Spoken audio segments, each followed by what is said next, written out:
All right, what's going on, everybody? Welcome to our November YouTube live session. And if you're just joining us for the first time, thank you very much for joining. We do these sessions each and every single month, so welcome. If you guys are watching right now live on YouTube, feel free to let me know where you're from and let me know if everything's sounding good, audio and all that good stuff. So if this is your first time joining, thank you. And if you've been here before in our YouTube lives, thank you for coming back. We're gonna go over a couple of the latest breaking news stories, and I suspect that we're gonna have a lot of people on today because there's a lot of Uber breaking news today, which will definitely cover a couple of the latest updates to the Uber and Lyft apps for drivers, and then we'll open it up to questions and answers for the majority of the session. So start saving up your questions and let me know whatever you guys would like to cover. We'll go ahead and I'll try to answer as many questions as possible. So you can actually, if you're watching live on YouTube right now, you can pull open the live chat window, ask away, feel free to see what other people are saying. We've got Christian from the Rideshare guy in the comments. He'll be answering anything that I don't get to, sharing relevant links and things like that. And if you're watching after we've gone live, then make sure you subscribe, first of all, so you can get notified when we go live in the future. And feel free to leave a comment below and we'll make sure to get back to you if you happen to watch afterward. So it looks like we've got quite a few coming in right now. Carl says, hey, Harry and Christian. Welcome, Carl. Mark from Arlington, Washington. Mr. Watson says hello, Delaware. So Miami Beach. Richie says, don't know if you're live yet, but no video feed yet. So if you guys are having any problems with the audio or the video, sometimes it just helps to refresh. It looks like the video is coming in well. I'm sounding good. So make sure, we'll go ahead and get started right now. We're gonna dive into some of the breaking news around Uber mainly and some Lyft stuff and talk about some of the latest driver updates, and then we'll open it up to Q&A. And we'll go for about an hour. Make sure you guys stay tuned to the end. We've got a nice little Rideshare guy swag giveaway. So let me model the hat that we're going to be giving away today. So you can see right here, we've got the red, white, and blue Rideshare Guy trucker hat, and we'll be giving this away. We'll give away probably at least 3, 4, 5, and I'll think of some giveaway at the end. All you have to do in order to win is stay tuned all the way to the end. So hopefully you guys like that. I know we've been giving out some cool prizes in the past, the NavDs, the QuickBooks Self-Employed memberships, and today we've got swag. So with that being said, let's get started. There was some pretty big breaking news if you guys haven't noticed. Uber actually just announced that 57 million I guess passengers and drivers, so 57 million. They basically, data was exposed to hackers of 57 million people. Of those, 600,000 were drivers, and it sounds like they may have gotten driver's license numbers and some other information. So that's definitely, that literally just happened today in the past few hours. So that's a pretty big story. We'll leave a link where you guys can actually check and see if you were affected. I already checked, and it looks like hackers did get my information. So hopefully nothing too bad will happen to me. I mean, in general, it seems like these days every company is getting hacked, and it's really up to you anyways to make sure that your information is secure. I use a free credit monitoring service. I think I'm signed up with like AAA's credit monitoring service, completely free, and Credit Sesame or Credit Karma. There are a lot of free monitoring services, so I definitely recommend that you guys sign up for that, because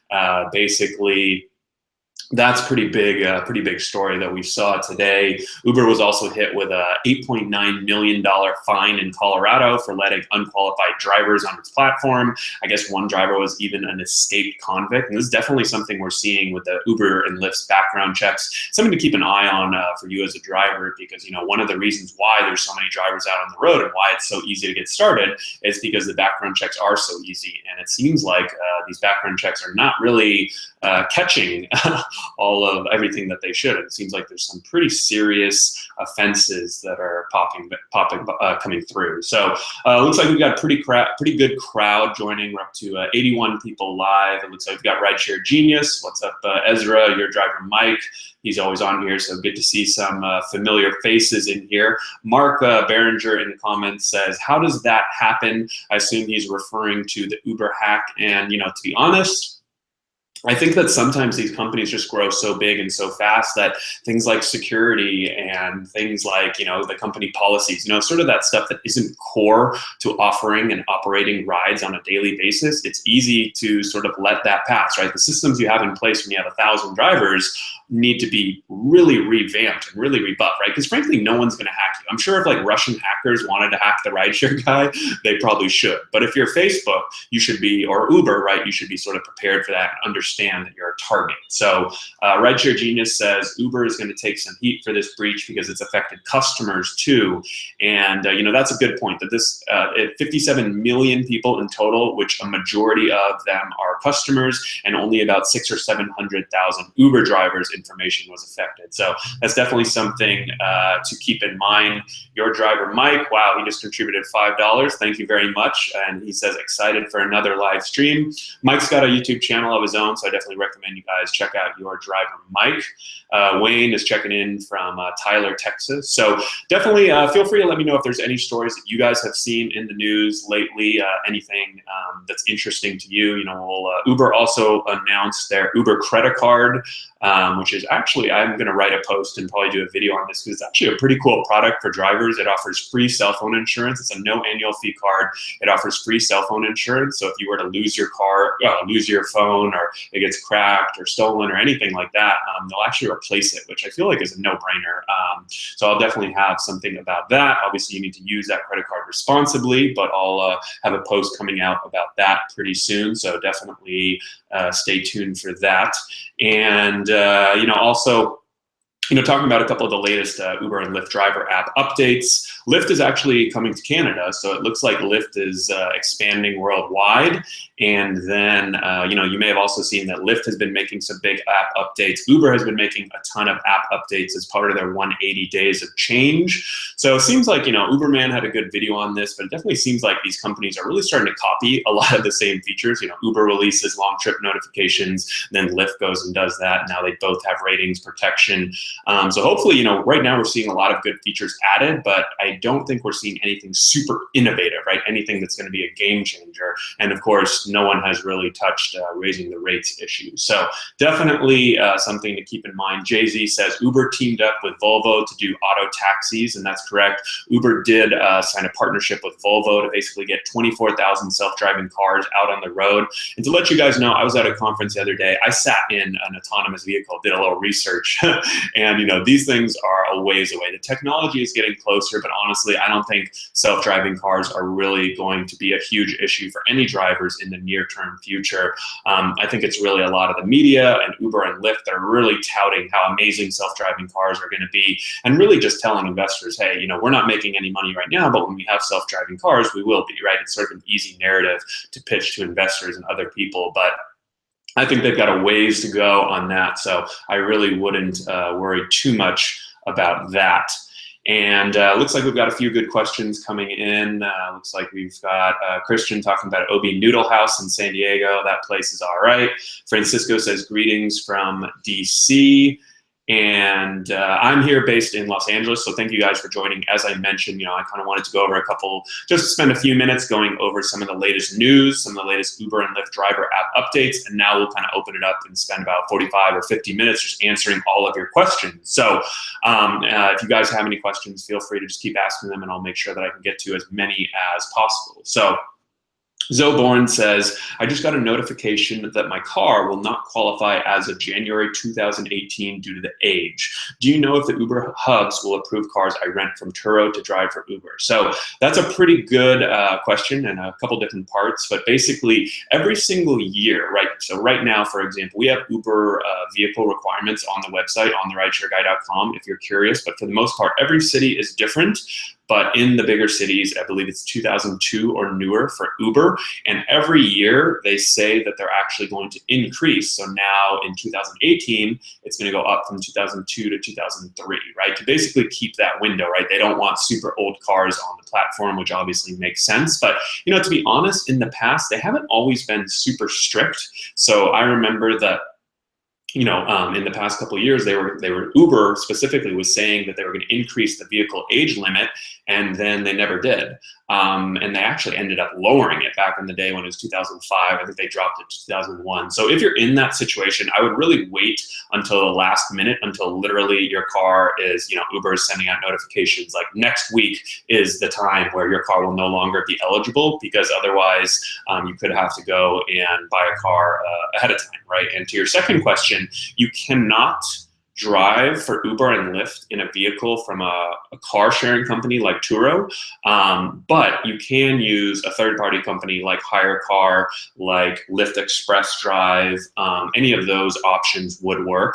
I have heard of some drivers using car sharing apps like Turo to do deliveries, but that's because the requirements aren't as stringent. In order to drive for Uber and Lyft, your name needs to be on the insurance. So that's the big thing there. So hopefully that answered your question. And Juan says, Turo doesn't allow that. You could get fined if they find out. I don't know if you'd get fined, but you actually won't be able to get approved. Uber and Lyft will not approve you. So it's sort of a moot point.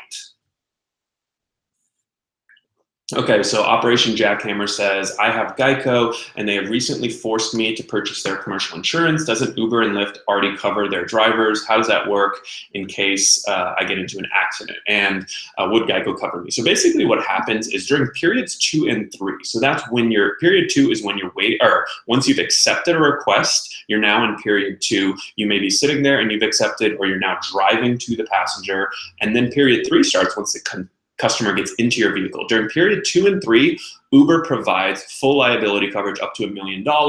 They provide collision coverage with a $1,000 deductible, and Lyft is the same policy, but they have a $2,500 collision deductible, which is pretty high. So you're completely covered during that period. It's period 1 where Uber and Lyft provide very low liability limits and no collision coverage. And this is where you guys want rideshare insurance, because during period 1, your personal insurer will not cover you if they find out that you are driving for Uber and Lyft. Now, a lot of drivers might say that, hey, you just go out and don't tell your personal insurance. Personally, I don't really want to commit insurance fraud because I'm pretty sure that's a felony. And nowadays, so there's lots of options. We have a rideshare insurance marketplace on our site that you can find at therideshareguy.com that has tons of different options.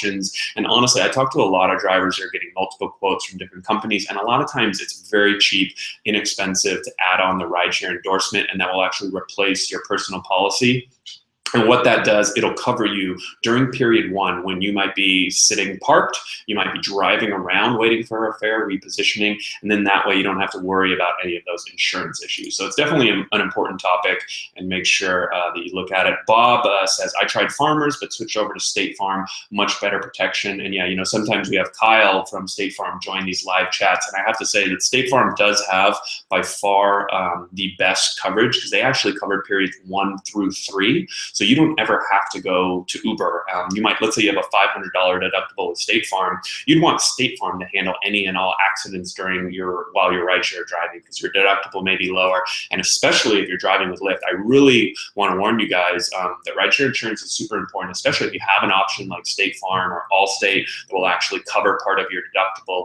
Lyft has a $2,500 deductible. So if you guys are driving for Lyft and you get into an accident, Lyft will cover you if you're with a passenger, but you still might have to pay a $2,500 collision deductible, which is a ton of money. And with State Farm, if you have a $500 deductible, for example, you could actually get much, much lower, obviously. So that's definitely something to keep in mind. Carl says State Farm in Iowa works great.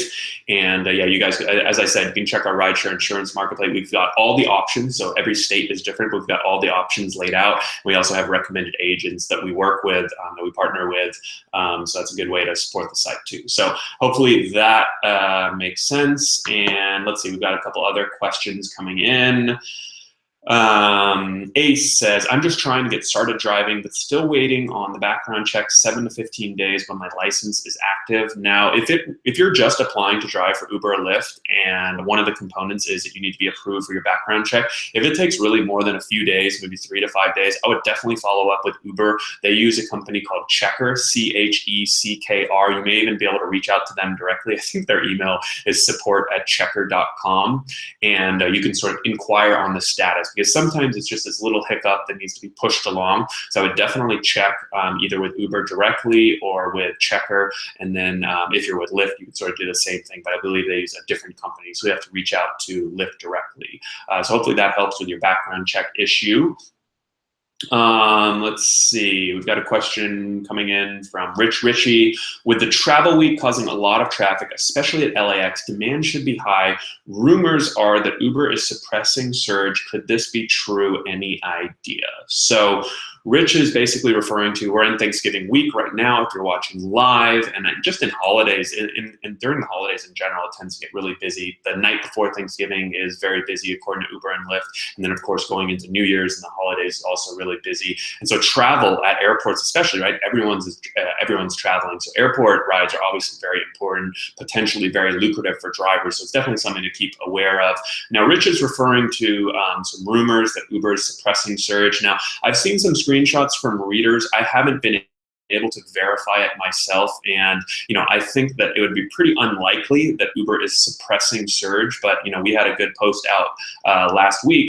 Uber is testing this new surge system in North Carolina that basically the way it works is it's applying upfront pricing to surge pricing. So now, regardless of the trip length, you're getting a fixed surge fare. So for example, if you have a ride on surge, it'll be plus $10, for example, regardless of the length. And we've got a blog post about that if you're interested in learning more. It's a little more complex than that, but I'd be surprised if Uber was suppressing surge. And I think one way to obviously test it is compare the passenger and the driver apps and see, what you're getting. And then ultimately, though, the only way to check is if you have, because sometimes there's a little bit of a lag. Really, the only way to check is if you're seeing what the passenger is paying and, kind of like what you're getting from that ride. So it's pretty tough. I guess that's the one thing. It's tough to know if they're suppressing surge. So definitely something to keep in mind. Let's see, we've also got some questions coming in.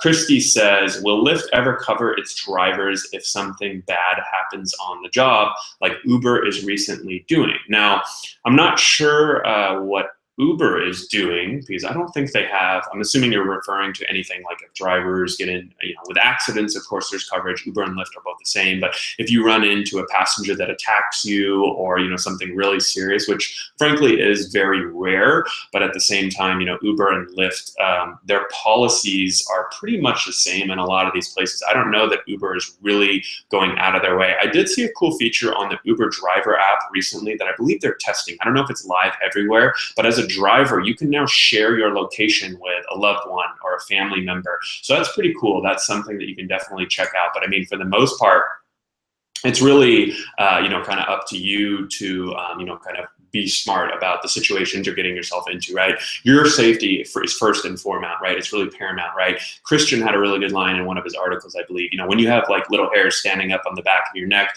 when you're talking to a passenger on the phone, or kind of before these situations escalate, right? If you're worried about something, right, don't hesitate to, handle it accordingly, right? End that trip in a safe, well-lit place. Explain the situation before things escalate or whatever it might be. So Day says, isn't that why we can look at the fare details? I'm assuming you're referring to that surge pricing. So you can always look at the fare details now to see what passengers paid and what drivers are getting, but it won't tell you if the ride was on surge pricing for the passenger versus you, right? You might see a big discrepancy, which could potentially be because of upfront pricing. And so that's really one of the reasons why I'm not a fan of upfront pricing. I like what the rider is paying being tied to what the driver is getting, because you don't have room for any of those discrepancies. Right now, it's really hard to prove. For example, if you asked me about surge discrepancies, in the past, I could easily prove it because we could have a rider call for a ride on surge and then see what the driver got paid. Now, with the way that Uber is doing it, you can't check. So you're really trusting Uber a lot. And kind of as we've seen, I don't know if they're the most trustworthy company. So Evan says, chimes in, he says, apparently Uber booted some drivers off due to DMV driving record update, but I heard it's a glitch. My record is clean and I got reactivated yesterday and hoping to get reactivated ASAP. So yeah, it sounds like, I believe there was a glitch over the weekend. I think even Christian was deactivated up in San Francisco. And this happens from time to time, guys. We hear about it a lot. And it's really, first and foremost, it's one of the reasons why you have to be driving for at least Uber and Lyft, right? Even if you only drive with Uber or only drive with Lyft. You have to have the other as a backup, because something like this could happen where Uber runs an updated background check and for some reason they caught a bunch of people where it was just a glitch and they got deactivated. So in that situation, obviously contacting Uber is going to be the best, and just trying to escalate it as much as possible. And if it is urgent, you always have the option of going to a green light center if there's one in your city or one in your area, because I suspect that Uber is dealing with a lot of these issues right now. I know there are a bunch of drivers, or at least a handful of drivers, who are actually deactivated wrongly due to some type of glitch. So that's something that you can keep in mind. And Christy says, oh, Uber has a protection compensation program you pay into. That's right. Uber has a driver injury protection plan. And so that's what Christy is referring to. Yeah, and I actually think this is a pretty cool program, because it's sort of like workers' compensation. And Uber actually, I don't know if you guys noticed, in the past few months, in the places where they've launched this driver injury protection plan, there wasn't a lot of press and buzz around it. We wrote a couple articles about it, but they actually raised rates by 6 cents per mile. So if you guys noticed a 6 cents per mile increase, that was because Uber is now offering this driver injury protection plan. So basically, if you get injured on the job or while driving, it's now going to help you protect your income. And so if you want to opt into that, basically you'll get paid the exact same. If you don't want to opt in, then you just got, a 4 cent per mile after Uber's cut increase, basically. So Tim says $2,500 deductible on Lyft if you get into an accident. Are they kidding? And no, they're not kidding. Unfortunately, I hear a lot of stories from Lyft drivers who get into accidents and think that they're covered by Lyft, and then they realize that they have a $2,500 collision deductible, and it's brutal. So, I definitely recommend, if you do a lot of Lyft driving, that you really look into rideshare insurance with a company like State Farm or even Allstate that will actually cover part of that deductible if you have a lower one. And we have that on our site, so definitely make sure that you check that. Wayne says, are there any free mileage apps? I want to print out a monthly or weekly report. So Stride Drive is probably one of the best mileage tracking apps that's free. Also, they're one of our affiliate partners, so if you'd like to use our link to sign up, we've got that all around the site, or we can share it in the chat. It's the rideshareguide.com/go/stride. But Stride Drive is definitely one of my preferred mileage tracking apps. It's free, it's on Android, it's iOS, so I think that's a pretty good solution. There's a bunch out there. QuickBooks Self-Employed is also one. That's a paid app, but it gives you a lot more in-depth analysis. But if you're really looking just for that bare bones, I think Stride Drive is kind of a no-brainer. Jay-Z says, well, while we're on the topic of apps, what's the best GPS app that you recommend? I personally use Google Maps. I would definitely use Google Maps or Waze. I'm not a big fan of Waze, to be honest, because I feel like it's always making you make these crazy left turns and then right turns. And for me, after like 3, 4, 5, 6, 7 hours of driving, that's just a lot of like mental hassle to always be thinking about that and always be worrying about that. I feel like Google Maps does a better job of accounting for traffic, but just getting you to your destination. If you're the type of driver that's always in a hurry, always in a rush, I don't think that's the best strategy for me personally. But if you are that type of driver, Waze may be better. I really don't recommend the Uber driver app navigation, sort of the stock default, because it doesn't take into account traffic. And a lot of passengers are mapping it in the back on Google Maps or Waze. So if you're following a different route, your passenger in the back sees and be like, dude, what the heck are you doing? So that's something that you guys can definitely keep in mind. Rideshare Genius says Waze for life. We are traffic hackers. And me personally, I'm a Google Maps type kind of guy, but Waze or Google Maps, I definitely recommend that you go with one of those. Bob says, I have trouble with Waze in the Malibu area, especially when I go up in the hills. That's actually a good point, Bob. If you're driving in LA, I've noticed that sometimes when I go up into the Hollywood Hills, my GPS doesn't work as well, or I'm having problems. And so this is why it's important to use GPS, but it shouldn't be a crutch, right? Hollywood Hills is kind of easy because if you go up into the hills, you ask your passenger where they're going, that you just have to drive down. So even if you don't have GPS, you just drive down. But that's why you really want to know the basic navigation, right? What's east, north, south, west? If someone says they want there in LA, for example, and they want to head to the beach, you should know that if you're near the 10 freeway, you need to get on the 10 west and head towards the beach, right? Because a lot of drivers start really relying on GPS. And then when you have problems, if you're downtown and there's all these big skyscrapers, right, and GPS doesn't work as well there, you're super reliant on that now, right? And that's really not a good position to be in. And I think that's one of the things that really separates the best drivers from some of the, the more average drivers.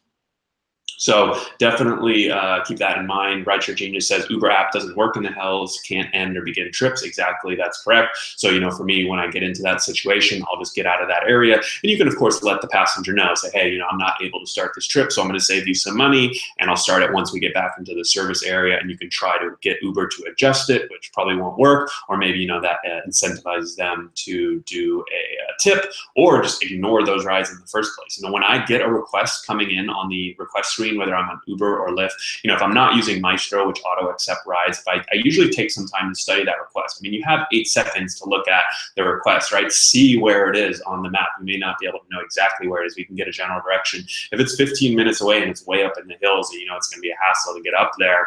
Maybe that's a ride that you ignore in favor of something else. So let's see.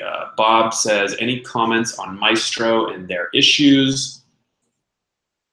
So I believe that, Bob, you're talking about, so I know Mystro, if you guys aren't familiar, Mystro is an app that automates your Uber and Lyft driving. I'm a big fan of the app. I'm an affiliate. I recently came on as an advisor for the company. That's how much I actually like the app, and I feel that it really helps drivers. So I believe they had an update where now they're no longer supporting anything below Android 7.0. So if you guys are on an older phone, you may not be getting, basically Mystro may not work for you anymore. But at the same time, I think if you are on a newer or updated phone, which frankly you probably should be, because really a lot of these companies, whether it's Uber or Lyft, Maestro, they're all testing their software on newer phones. They can't test, especially Android has a million older versions, right? And these companies often don't test on the older versions of phones. So if you're having trouble like app glitches, the ride not starting and stopping on time, and you are on an older phone, there's a good chance that it's actually a problem with your hardware and not the software. And that's just something to keep in mind in general, right?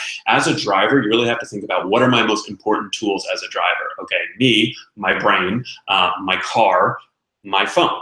Right? So those are the 3 things that you really want to invest in, right? Think about it. If you're doing 60 hours a week on the roads, new cell phones are really expensive, but it's a pretty damn important tool. So you should probably be investing in the tools that you're using all the time, right? So that's sort of the way that I look at it. Raf Game says, I love Maestro, but it should be cheaper. Yeah, I believe it's $9 a month right now, or if you pay the annual, I think it's less per month. But the way I look at it is really that Maestro, if it can get you, obviously, so the big value proposition for me is 2 things. If it can get you more trips, right, by automating your Uber and Lyft. So when it's slow, right, especially when it's slow, it's handy because, it increases your chances of getting requests. If it can get you just 2 more trips a month during those slow times, it pays for itself, right? If those are 2 trips that you wouldn't have gotten otherwise, if you look at it like that, I feel like it's kind of a no-brainer.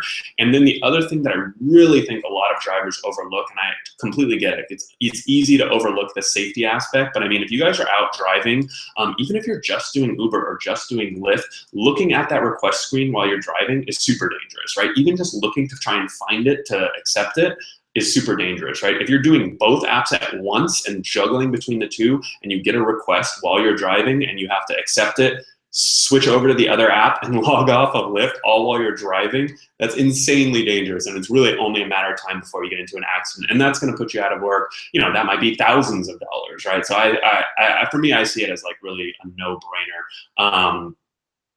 But that's definitely something you can look at.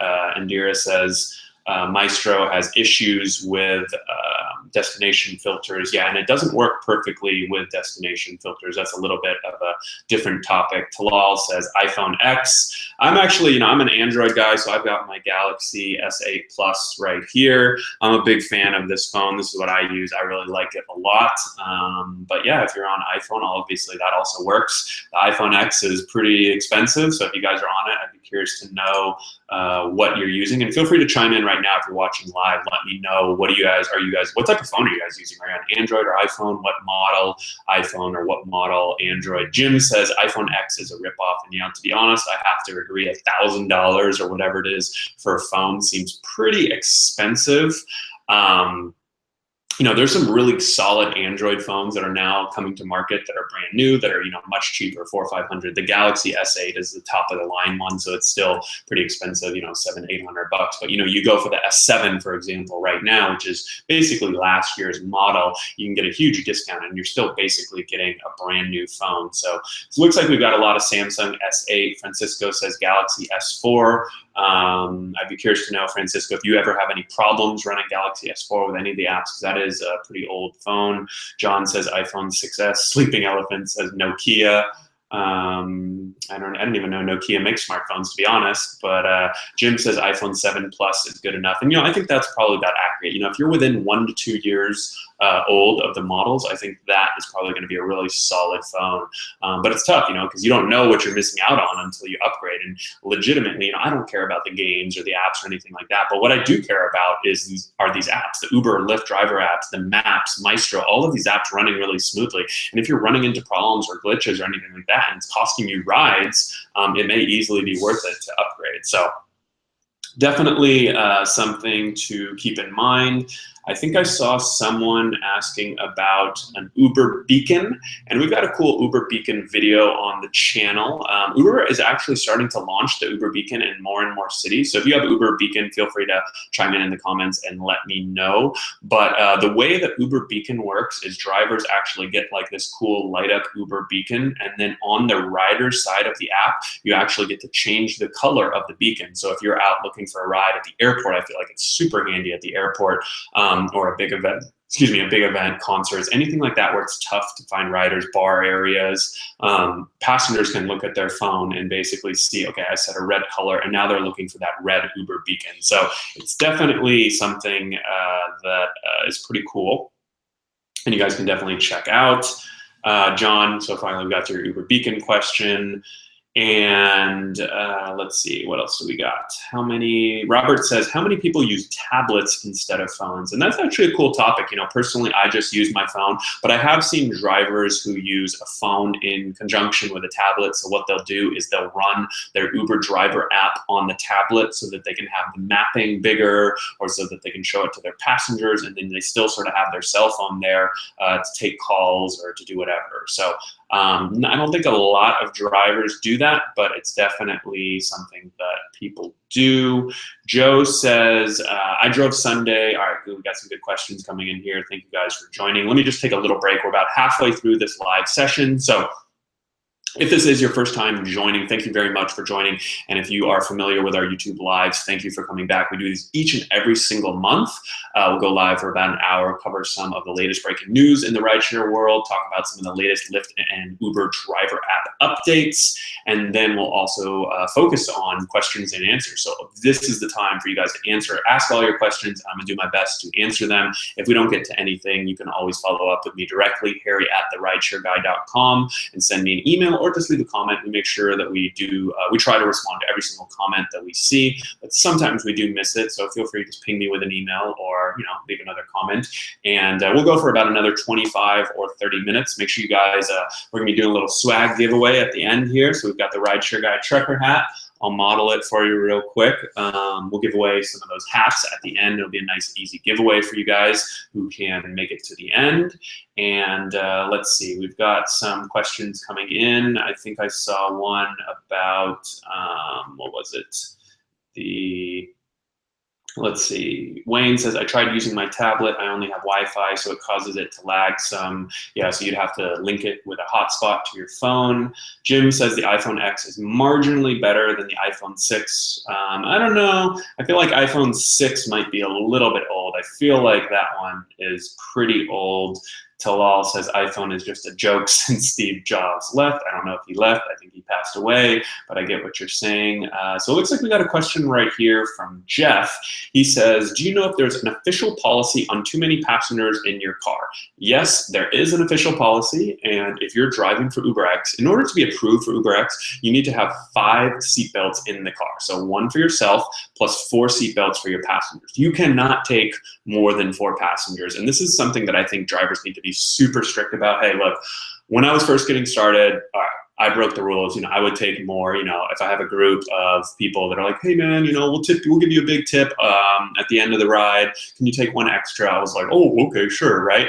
Never got a tip, but luckily, never got into any accidents or anything like that. And that I think is a big mistake. I never do that anymore. But when I was first getting started, it seems so innocent, right? But the thing you have to understand is you're a business owner now, right? You need to treat this like your business. You're opening yourself up to extra liability when you take more passengers. So really, and even potential insurance issues, right? If you can imagine, if you get into an accident and that passenger who wasn't wearing a seatbelt, you think that they might sue you, the driver, and probably Uber. Why did you allow them to take you, right? Of course, we live in a very litigious society. Everyone wants to sue everyone, and frankly, it's probably, you're probably somewhat responsible in that type of scenario. So I've got a video about how to handle this situation and some sort of ways that you can kind of ease passengers into calling for another ride or whatever you need to do. So I won't get into that right now. You guys can go check out my other video on how to handle UberX requests with too many passengers. But for the most part, I definitely recommend not doing those. And let's see, we've got a couple questions coming in. Jay-Z says, is it better to say no thanks when a fare pops up, or is ignoring the fare better? So this is something new I've noticed on the Uber driver app. When you get a request, there's now this little option in the corner that says no thanks. And I guess really the only difference is that if you click no thanks, it puts you back online faster. So, it's only 8 seconds. I don't know that it makes a huge difference. So, I mean, for me, if I'm busy doing something, I'll just ignore it. If I'm listening to the radio or something while I'm waiting for a ride. But I mean, I guess you could always click no thanks if you're sitting there waiting for a request and for whatever reason it's too far away, the passenger rating is too low, and you don't want to do that trip. So let's see. I saw a question. Cornhusker says, I have refused passengers that had a child and no car seat for the child. So this is another good question because, technically minors, so if you ride by yourself, if you're under age 18, you're not allowed to go on the Uber and Lyft platform by yourself. Cornhusker is referring though to toddlers, it sounds like, or basically, I'm assuming like 4-year-olds and under. If they don't have a child car seat, that's another situation where it seems kind of innocent, right? Oh, I'm going just 5 blocks. Can me and my kid hop in here? But, same thing. If you get into an accident, right, you're kind of screwed. So in that situation, you can obviously cancel on the passenger and charge them for it. I believe that there's an option, if you have a minor, there's an option for that. I can't think of all the options. And if, so I know sometimes drivers have trouble with getting paid their cancellations. And I saw this interesting strategy the other day. Let's say you run into that situation. And you're with, let's say you have a parent that gets into the car and before you start the trip, you notice that, hey, this is a little kid and I don't want to transport them. You explain the situation, tell them you can't do a ride. What I do now is I actually wait until that 5-minute timer is up. So then you're sort of guaranteed the cancellation because of that reason, even though you're canceling for another reason, right? Maybe because they have a kid or they're a minor. And then you kind of eliminate that from the equation altogether. Because I have talked to a lot of drivers who have tried to cancel on minors or try to cancel on parents who bring a kid without a car seat and have trouble sometimes getting paid by Uber and Lyft. But I like that strategy of waiting 5 minutes either way, since you've probably already been waiting there for a few minutes. So what's another 1 or 2 minutes to ensure that you're going to get that cancellation fee and make sure that you get paid for your time and your energy and your effort. So that's definitely something that you should keep in mind. Juan says, let's see, Francisco says, I get that a lot. Those folks are irresponsible. I always recommend to have them request an Uber plus car seat, but most of the time they say they will request another Uber, and it's sad. And you're right. With some of these policies, I think the drivers need to be strict, not only for themselves, but just because, there's huge liability on yourself, but also just so that, these passengers don't go and request another driver. If every driver is doing it and you're the only one not doing it, it's going to get pretty annoying because you're going to keep getting these requests and waste that time and waste that money. But I think that 5-minute strategy that I talked about is the way to go because Uber is super strict now. If you wait that 2 minutes now that the timer is in the driver app, if you wait that 2 minutes on Uber Pool, or if you wait that 5 minutes on an UberX, you will basically undoubtedly get that cancellation fee. So that's definitely something that you can keep in mind. And let's see. Joseph says, just logged in, huge Uber news today. They concealed a huge cyber attack. Yep, we touched on that, and that's definitely some pretty big news. I personally was affected by that, but, I have all the credit monitoring, the free credit monitoring and all that set up. So I think, these days, like, it seems like every company is getting hacked. So, obviously Uber, we can all be pissed at Uber for this, but I think also, when you're giving your sensitive information to any company, you should almost just assume at this point that they're going to get hacked. Crazy Income says, best place to make money is New York City. I'd be curious to know why you say that. New York pays higher rates than UberX than other cities, but they also have much different requirements. New York City is the only UberX city in the US that requires drivers to have commercial insurance, which is about $3,000 to $5,000 a year. And you have to be a TLC approved driver, which is basically the same thing that taxi drivers have to go through. And because of those super high barrier to entry, basically a lot of drivers, some drivers own their own vehicle and go through all of that, but a lot actually rent their cars from a fleet operator who might say, okay, for $500 a month, I'll provide the insurance. I'll provide everything you need, the maintenance, you just pay me $500 a month and you cover gas and go out and work. So I don't know that it's the best city to drive in. I think probably San Francisco is the best I've seen.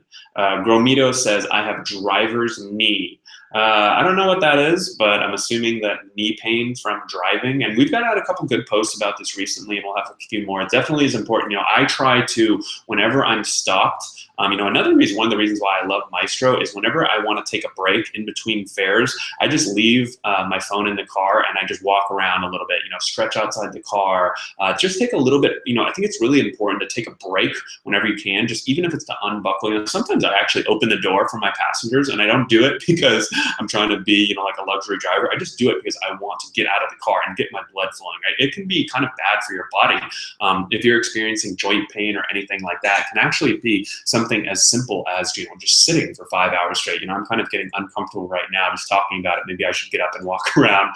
But you're just taking advantage of those opportunities to get up, move around, right? Really be creative, because that's one thing, you have to be careful of, whether it's your knee or your joints. I like Maestro because, I'll get up and walk around the car and it'll auto accept all of the trips for me while I get those little stretches in. So that's definitely something that you should keep in mind. Maria says walking is a key, and I totally agree.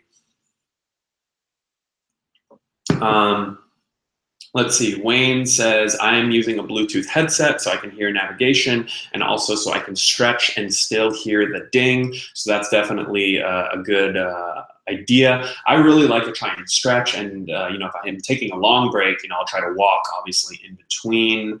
Let's see. So John says, Harry, people rent for $400 to $500 per week in NYC for a camera. Yep, exactly.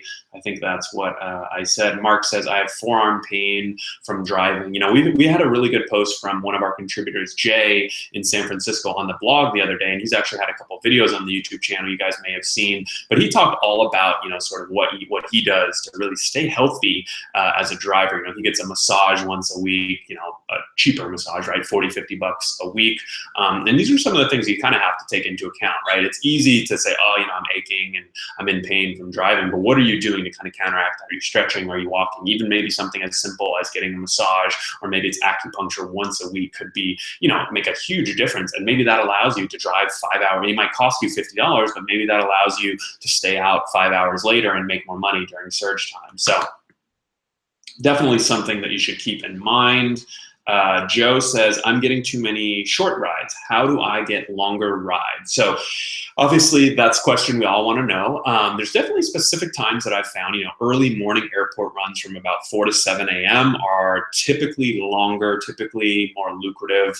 There aren't as many drivers out on the road because, who wants to get up at 4 or 5 a.m.? And there are a lot of passengers headed to the airport. If you live in a city where the airport is, maybe 15 or 20 miles from the downtown area, you go and hang out in those suburbs, and that's sort of that sweet spot, right? If you can get those 15 to 20 mile rides and there's no traffic, maybe even some surge, that's really the sweet spot. One thing that I do too is sometimes I try to actually avoid short rides. There's times and places, if you're on an Uber Quest bonus, for example, that rewards a bunch of short trips, you won't want to do this. But let's say there's times where you're trying to avoid short trips.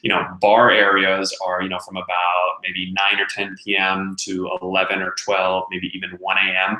During that middle of the night period when people are going out, a lot of times they're not headed home yet, right? Or they may not be heading, they're already at the bars, and you get a lot of those short trips between bars. So if you get a ride into that area, what I'll do sometimes is actually turn my app off, drive a couple miles away, and now I'm out of that congestion. Because short trips, when there's congestion and people taking 5 minutes to come outside, those are super income killers. You really want to avoid those types of short trips that are a hassle. And so sometimes I'll actually turn that app off, drive away from that area just a mile or two to get a better request. So that's definitely a strategy that you can try out, and let me know how that works. Jim says, Uber is trash. Feel free to let me know and elaborate. Ali says, first time watching the live stream, and I really appreciate the amount of information you guys are sharing. Thank you so much, Ali, for joining. I really enjoy doing these live sessions and talking to you guys live and answering your questions in real time. And he or she says, I have a question regarding Lyft Power Driver Bonus, and is it worth it to drive for Lyft exclusively? So, honestly, with this past year of terrible press for basically Uber, I think there's really no better time right now to try driving for Lyft exclusively in your market. We've got a new contributor on the YouTube channel. You may have seen his videos, Joe Pierce, and he drives exclusively for Lyft in the Minneapolis market and hits Power Driver Bonus every single week. We've got a bunch of videos with him coming out to talk about how he's doing it, how much money he's making. And if you guys aren't familiar with the Lyft Power Driver Bonus, it basically is a tiered structure where if you do 30 or 40 rides and meet some other requirements, you have to hit it within the peak hours, have a certain number of rides within the peak hours. Lyft actually gives you a bonus. And so this Power Driver Bonus can be very lucrative for drivers, because honestly, I think a lot of people just assume that Uber is busy, right? Oh, Lyft doesn't work in my market, and they may, say once in a while I get a Lyft request, but until you actually go out, maybe it's worth it to go out 1 week and drive exclusively for Lyft. Some people say that Lyft is a more hipster option, so you want to go find the hipster places, right? Instead of driving, like the college bars where all the Uber passengers, maybe you got to find the more hipster bars, the hipster shows. I'm kind of joking, but also serious. So definitely something that I recommend, because I think that kind of understanding and leveraging both these platforms against each other is super important, super smart. And make sure you check out Joe's video. I know he already has a video on our channel about the Lyft Power Driver Bonus. So if you search that on the Rideshare Guy YouTube channel, you'll be able to find that pretty quickly. And Noble Creation TV says, hey, we need profile pics of all passengers who could be riding around, dangerous people using others' Uber service. I mean, I don't know if profile pictures would necessarily prevent bad passengers, because you can always, use a different picture or take a picture of someone else. But I do think it would help with identifying passengers and kind of, making sure you're taking the right person. I always ask, what's your name? So I always ask my passenger, what's your name, as opposed to saying, hey, are you Jim, right? Because that, maybe someone just wants to get in the car, or maybe they're drunk and they're like, yeah, my name's Jim, I just want to get in the car, right? So that's one good way to avoid taking the wrong passenger. But I'm not sure that that would really do a ton on the safety side of things. Gromito was asking about how do you find out your rates and for your city. So if you're looking to find the rates in your city, Uber actually has a nice section on partners.uber.com now where you can see exactly what they're paying per mile per minute. And I don't know if you guys know about this, but it's actually pretty handy. So that's a good way to go and check that out. And Robert says, in Orange County, California, I've noticed a drop in Uber business. Is it Lyft? I think that very well could be. Lyft has been reporting that they're taking market share from Uber, and that wouldn't surprise me. I mean, Uber's had a lot of bad press, in 2017, and Lyft seems to be offering a lot of bonuses and incentives to drivers and passengers to really sort of take some of that market share. So definitely something that you can keep in mind.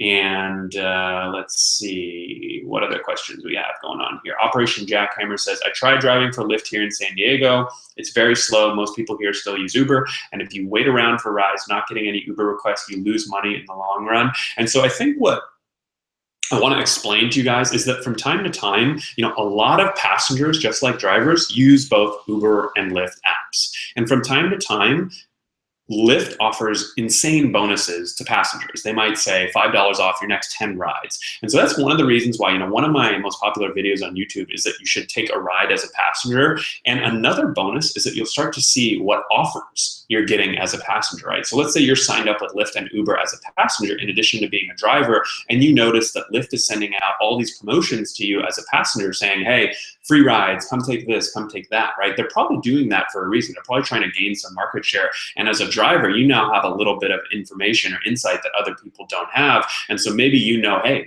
might be a good week to drive for Lyft because they're doing a bunch of promotions. So that's definitely something that you should keep in mind. And, I think obviously, so that's sort of doing both, but it's also just being aware of both. And I think that's where a lot of the benefits come in from. Networking with other drivers, whether it's on Facebook. We post a lot of good information on the blog and the YouTube, but it's never going to be super city-specific stuff like that. But I can assure you that it's happening. So I really think it's important if you guys can go out and find that solid group of drivers, that sort of think like you, that realize that, hey, if I just go and do a little bit more than the average driver, it'll actually reward me financially. I'll be happier. I'll have better ratings. I'll make more money, right? You really don't have to do a ton to make yourself stand out. So it's really about finding those one or two small things, right? You sign up as a passenger once, and now you get every email from Uber and Lyft, and it takes 5 seconds to scan that at the beginning of the week, and now you have insight that other drivers don't have. So definitely something that you can keep in mind. Uber Ken says, I always get the verify identity screen on busy Saturday nights when I'm driving. So frustrating to always stop and take a photo in between rides. I don't know. So I think Ken is referring to on Uber, now sometimes they make you take a selfie in order to log into the app. I've never had that when I'm going, or I've only had that happen to me when I'm going online. I don't know that I've ever had that in between rides without going offline, but that's pretty interesting. And I mean, I don't know that there's a whole lot you can do about that. I think you have to just verify your identity. And let's see, Gromito says, how would I get hooked up with other drivers in Philly without using Facebook? Well, it's going to be a little tough if you don't want to go on Facebook. There's the Uber driver subreddit on reddit.com. There's also uberpeople.net. Some of these online communities tend to be a little bit negative, but you can definitely find drivers who actually like what they're doing and want to make more money. Just have to look a little bit harder. And other than that, though, I think looking to see if there's local events in your area. Sometimes these groups put on local driver meetups, or even hanging out at the Uber Greenlight Center. Maybe you can find drivers, or if Lyft has a hub in your area, maybe you can find drivers, talk to other drivers. Don't be afraid to create a little group that way. So I think that's definitely something that you can keep in mind. And let's see, I saw a good question.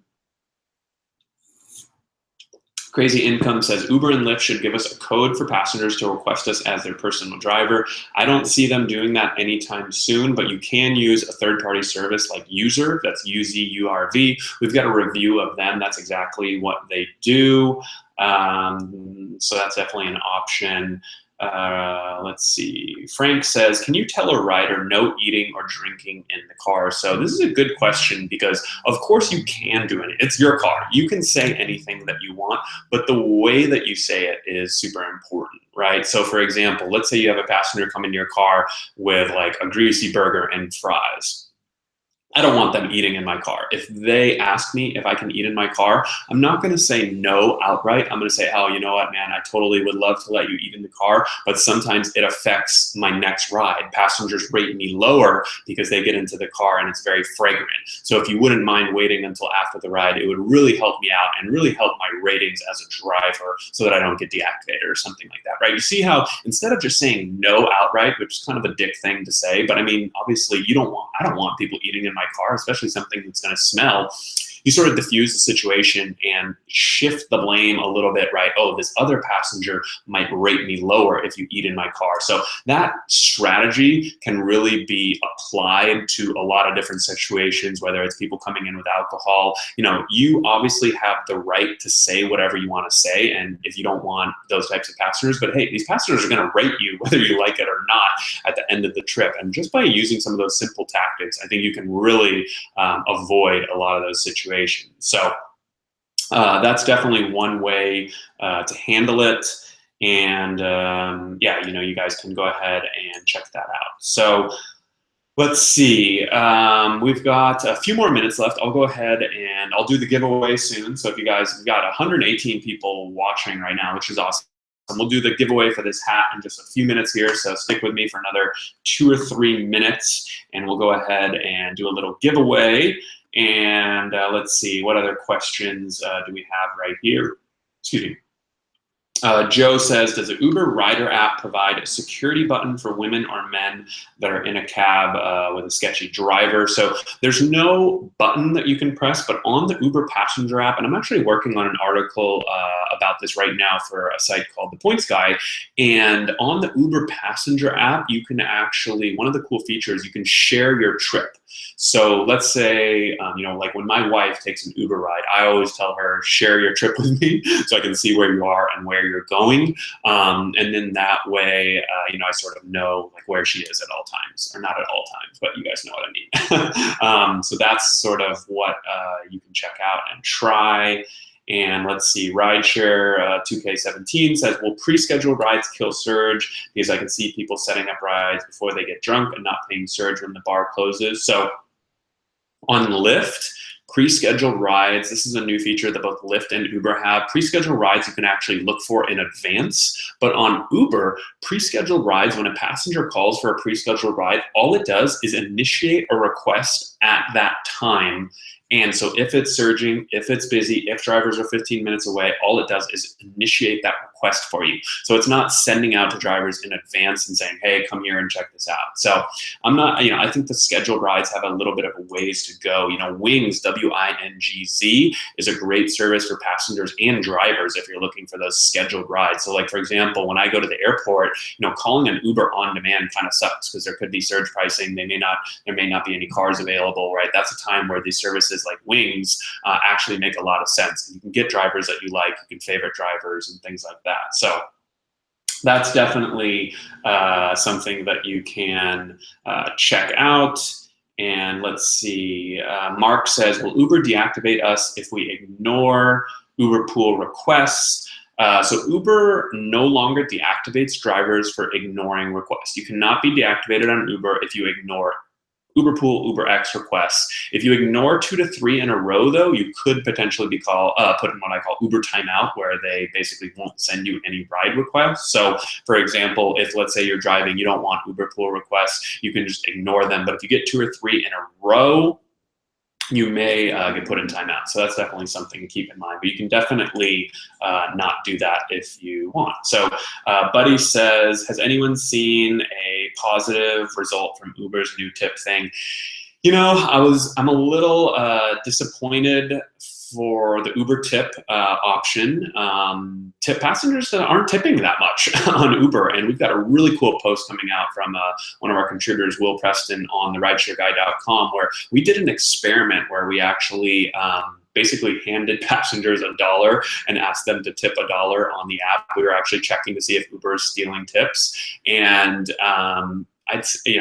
Will told us that basically almost all of the passengers had no idea how to tip, and so we actually are going to compare, the screens that Uber's using and the screens that Lyft is using, and you can sort of see why there aren't a lot of tips coming in on Uber. So that's maybe another reason to drive for Lyft, because that tipping is still definitely ingrained in the culture. So Dark Road Run just contributed $2. Thank you very much. I'm making bank right now. He says dark day for Uber. So.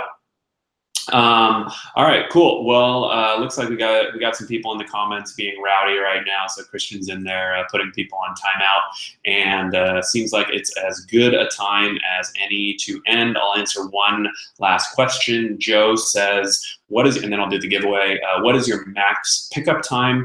So it really depends. I'm driving here in Los Angeles, which is a very busy market. And if I'm driving during a time that's busy, I actually really shoot for 3 to 5 minute ETAs. And what I've found is that, like, let's say it's a busy Saturday night and I'm staying busy, I'm getting all these next trip requests. You can still get sent a 7 to 8 or sometimes even 10-minute ETA request when it's busy. And if it's busy, I always ignore those because I know that I have a good chance of, let's say, getting a 4 or 5-minute ETA request next. And there's no guarantee, but when it's busy, most of the ETA requests you're going to get are going to be shorter, but you can still get sent a long one. So those are definitely, every market's going to be a little different. Let's say you're in more of a medium-sized market. Maybe your limit is 10 to 15 minutes, right? Let's say during busy times, you'll take anything that's 10 to 12 minutes away, right?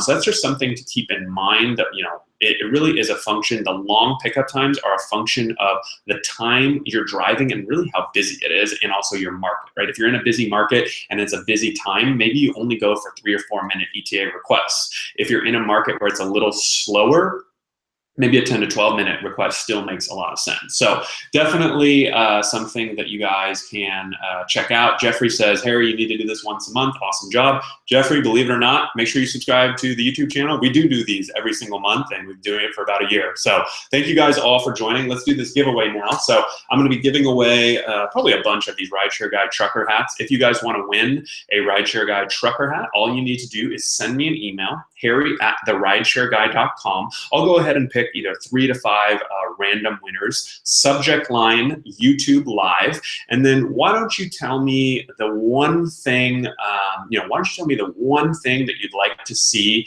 these companies, whether it's Uber or Lyft, make change to the driver experience, right? Uber is doing all this stuff right now, around 180 days of change. Lyft is making all these updates to the app. I want to know from you guys, what's the one thing, if you were working at Uber or Lyft, what's the one thing that you would change today?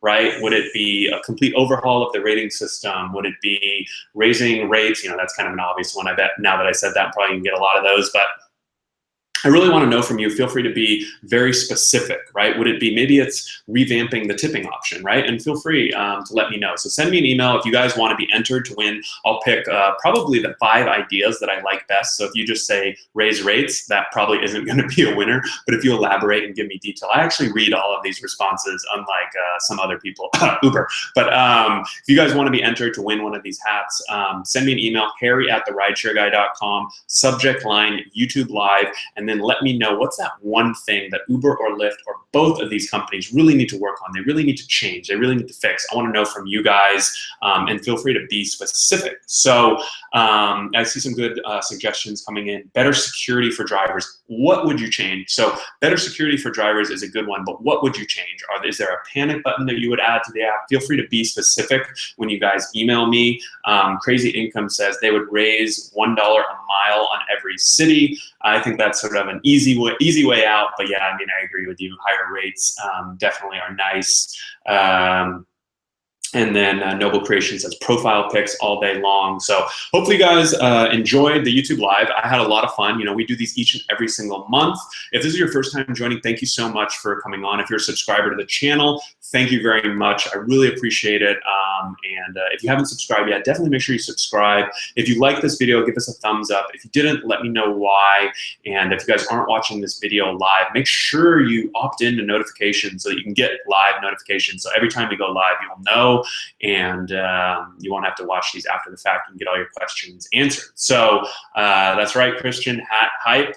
And I am going to be probably sending out, depending on the quality of responses I'm getting, I'll probably be sending out a bunch of hats. But email me, harry@therideshareguy.com, subject line YouTube Live, and let me know what you think. So thank you for joining. I'll see you guys next month in Talk More in December. So stay safe out there, and have a great night and a great holidays.